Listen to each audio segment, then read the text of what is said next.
Divorce me, because I can't take care of you. I want to be free. He started saying that as soon as I was put in a wheelchair. I didn't expect him to say that to me after spending 40 years together.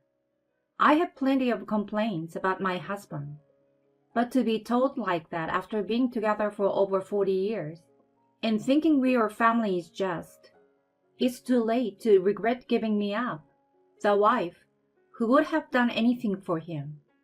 My name is Mindy. I'm 67 years old, and I have been buying all kinds of skincare products because I'm worried about my cracked and crusty skin. I'm 67 years old. I'd like to have soft skin again. Is it too late for me? No. My heart is still young and healthy, so I should be fine. I can say that now. But my heart used to be so full of life. That was about 3 years ago. I was in troubled relationship with my husband Greg. We have been living on our pension since we retired a few years ago. My husband, who was a high school graduate and a general manager of a major construction company, started acting like a boss at home, perhaps as a reaction to his resignation from the company. My husband and I used to be very close. His father, and my father for that matter, is also a patriarchal man. I grew up in the countryside, and it was common for my friends to have a domineering husband. Because of this, I was strangely convinced that wives were treated like this everywhere. Nowadays, people are saying, a husband who is domineering towards his wife is not a good husband. I feel that this is true though. My stubborn husband and Regina, our only daughter, have always been at odds with each other. As an adult, she is in touch with me, but she and my husband are estranged. Even my daughter rejects him. I must be the only one who can get along with my husband. If it's his domineering nature, I could accept it because I'm used to it. After retirement, my husband started to nag me about how I didn't clean the house well enough, or how inefficiently I did the housework, and I honestly thought it was a nuisance. When I asked him if he wanted to have lunch, he would say, Just something simple. and when I served him a simple meal, he would get angry at me for cutting corners. When I was cleaning the kitchen, he would say that the drains were not clean enough. I was just about to do it. I could see that my husband would surely block me if I said that. When I argue with him, he thinks he can just cut me off. He has a temper, and it happens unnecessarily. If that's all there is to it, I should just let it go. But lately, my husband has been losing control of his anger due to his age, and he sometimes throws a cup at me. So I have been refraining from talking back as much as possible. At work, he would get angry at his subordinate with a smug look on his face, and I guess that's where he used to release some of his stress. That's gone. I feel like everything is pointed at me now. One day, when the topic of divorce came up on TV, it hit me so hard that I couldn't think of it as someone else's problem. I was shopping when I collided with a bicycle and fell down, breaking my knee and requiring an operation. My husband, who was standing next to me at the time of the accident, said to me while I was in pain, You are exaggerating. He looked at me coldly and quickly went home.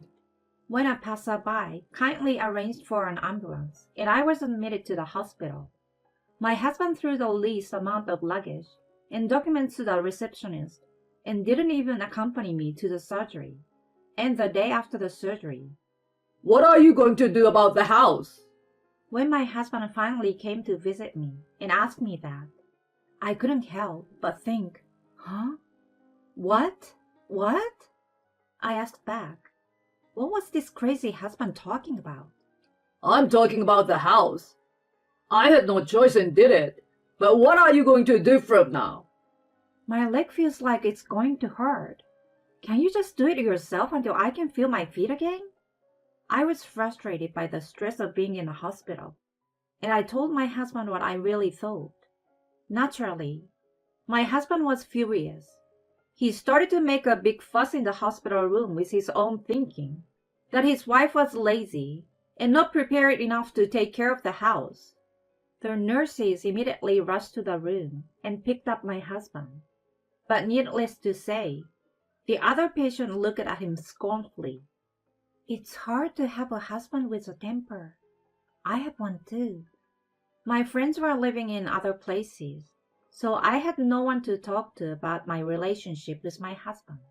The hospitalization was a disaster, but it was great to have someone to talk to about family problems and learn about other families.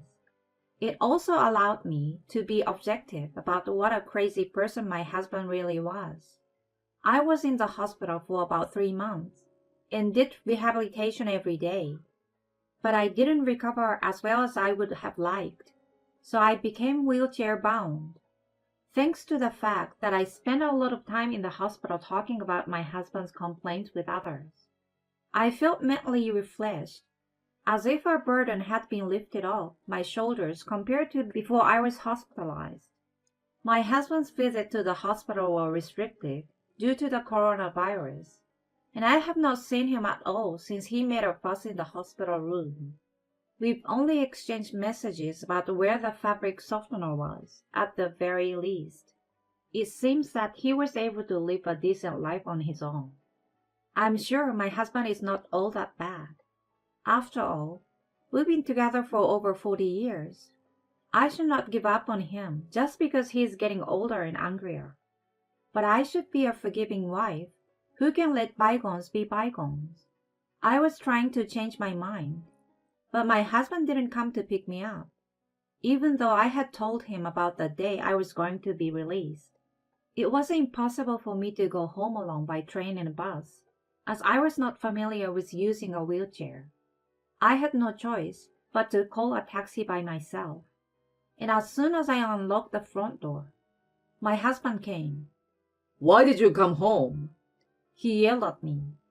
Why did I? I told you. I'm leaving the hospital today. Why didn't you come get me? I was shocked. How can you say that after making me do the housework for months? Shouldn't you apologize?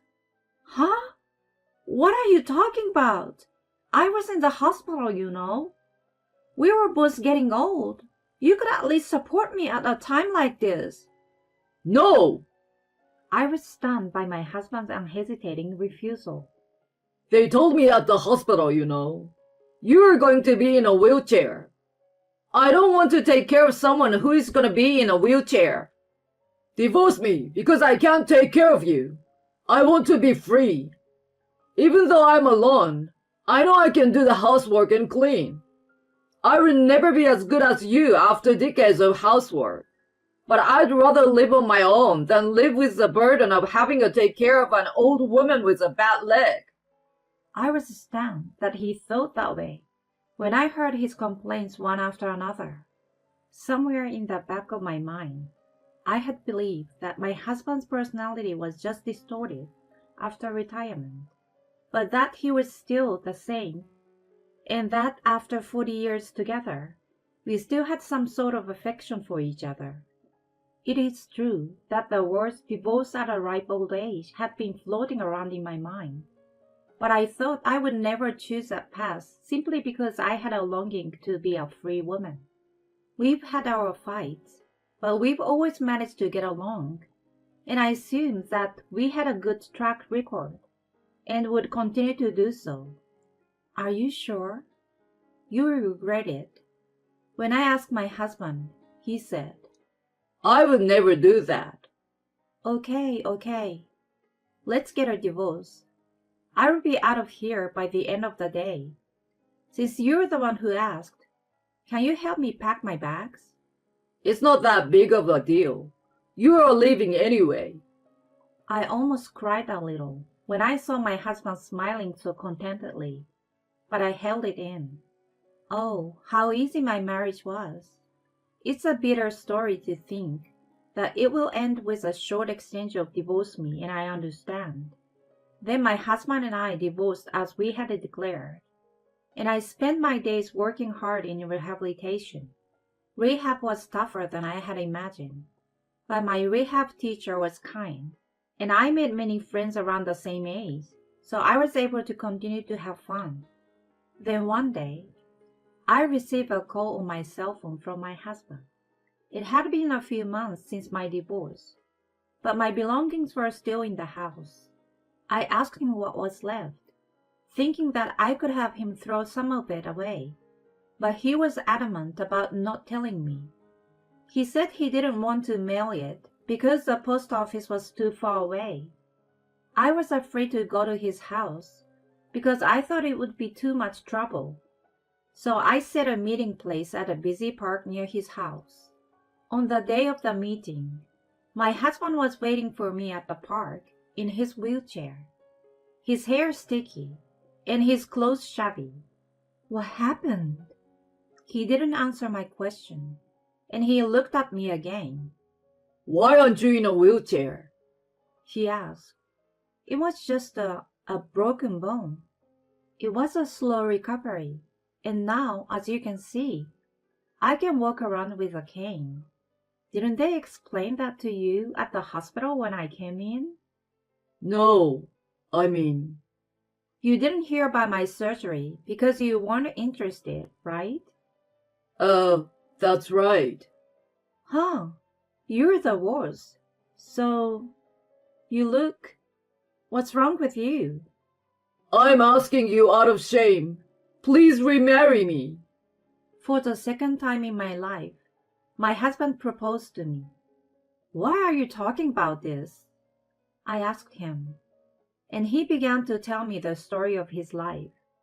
Apparently, the reason he was in a wheelchair was because he had fallen off a riverbank on his bicycle and damaged his knees.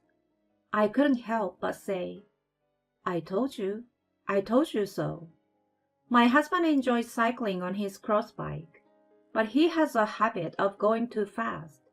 He fell and broke his ribs a few times when he was younger. Thank goodness he didn't cause any problems for others. I often advised him to refrain from driving too fast, saying, I know it's your hobby, but it's dangerous.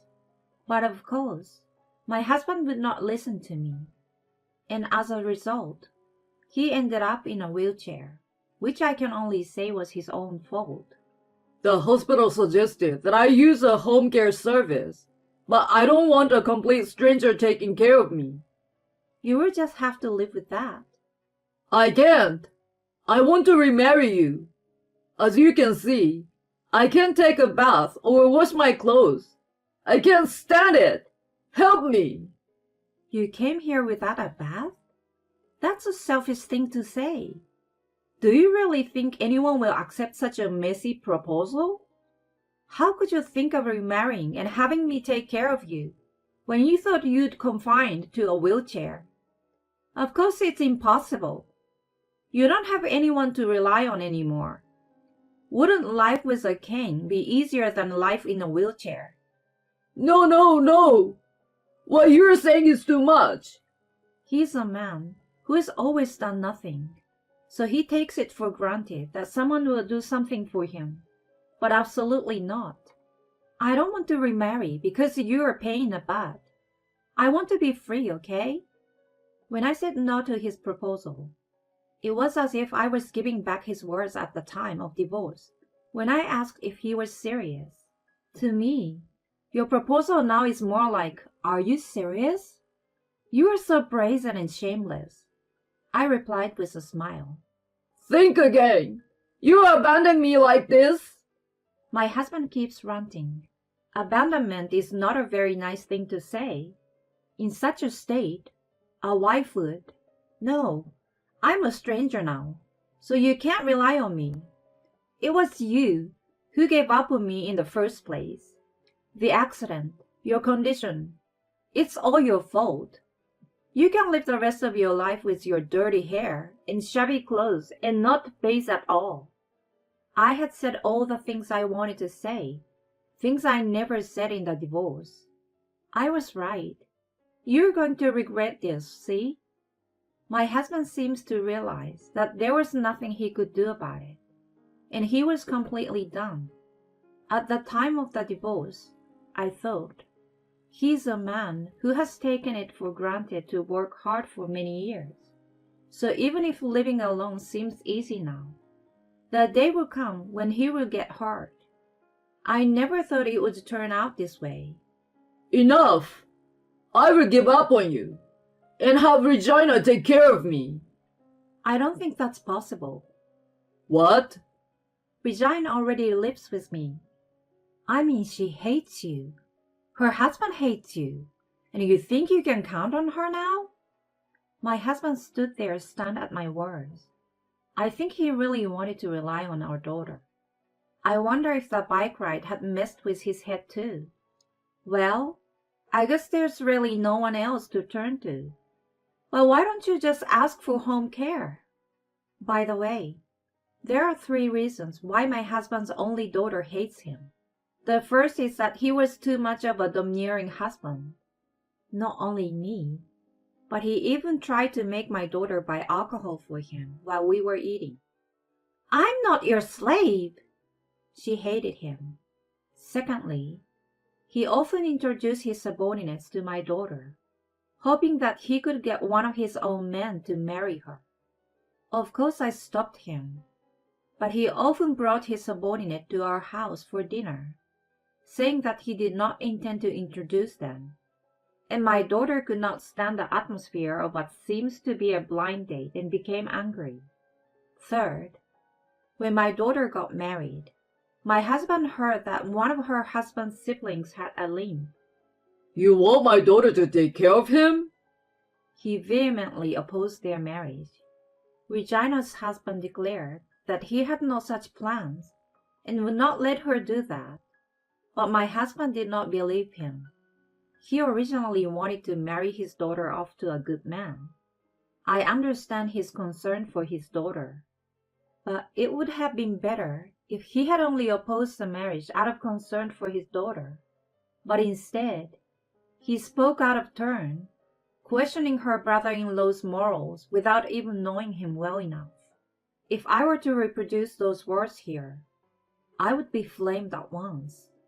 I could understand my husband's feelings, but there was no way he could convey his true feelings to my daughter after he had spoken out in such a foul manner, saying that it was a result of his excessive concern for her in his own way. My daughter got married as if they were eloping. I was the only one who did not oppose the marriage, so we kept in touch afterwards.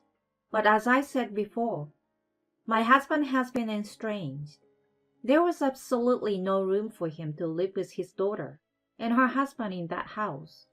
In the end, their married life is going well, and she is living comfortably as a full-time housewife.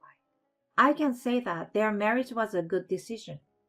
In fact, I feel sorry for my daughter because I'm now the one who depends on her now, that I'm divorced and don't have anywhere else to go. But my daughter Regina says, I really like your beef stew, so please make it again when you get well. I was glad to hear her say that. When I told him about our situation, he said, Then what should I do? You're not a baby. You can figure it out on your own, right? Well, no. I have my daughter waiting in the car. Take care. I said that and left. I'm a woman walking with a cane, and he's a man in a wheelchair. He could have caught up with me if he tried, but he didn't. He was just stunned. I remember he just looked down. After that day, my husband contacted me again, asked me to meet him again because he hadn't given me the things that I had left behind. But since my husband was empty-handed that day, I assumed that he was just bluffing, so I didn't accept his invitation. He seems to have lost his mind and asked for a helper.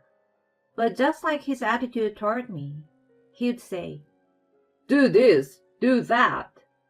The helper seems to have lost her temper and abused him with all kinds of foul language. Of course, the helper was punished and stopped coming to my husband's home, but my husband seems to be traumatized by the incident. He is now a bit suspicious of people.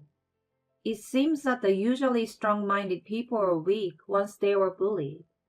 The current helper seems to be kind, but my husband is still scared and wants me to come back. I don't want to play into his hand. On the other hand, my legs are much better, and I can go for a walk easily, though not as smoothly as I could before the injury. I go for a walk with my daughter and grandchildren when it's a sunny day, because I hear that if I don't walk, the condition of my leg will get worse.